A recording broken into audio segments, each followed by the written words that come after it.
মাধব, তুমি কি আর আমার কথা ভাবো? বেনি মাধব মোহনবাসী তমালে তরু বলে বাজিয়েছিলে। আমি তখন মালতী স্কুলে ডেস্কে বসে অঙ্ক করি, ছোট্ট ক্লাস হয়। বাইরে দিদি মনির পাশে দিদিমণির পর। আমি তখন নবম শ্রেণী, আমি তখন শাড়ি। আলাপ হলো বেনি মাধব, শুনে খাদের বাড়ি। বেনি মাধব, বেনি মাধব, লেখাপড়ায় ভালো, শহর থেকে বেড়াতে এলে। আমার রং কালো। তোমায় দেখে এক দৌড়ে ঘরে। বেনি মাধব আমার বাবা দোকানে কাজ করে। কুঞ্জে ওই কুঞ্জে তরু ফুটেছে মঞ্জরি।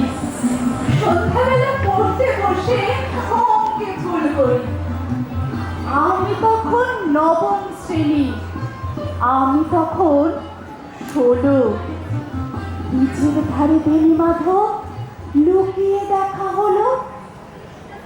বেনি মাধব, বেনি মাধব, এতদিনের পরে সত্যি বলো, সেসব কথা এখনো মনে পড়ে? সেসব কথা বলেছ তুমি তোমার প্রেমিকাকে? আমি কেবল একটি দিন তোমার পাশে তাকে দেখেছিলে।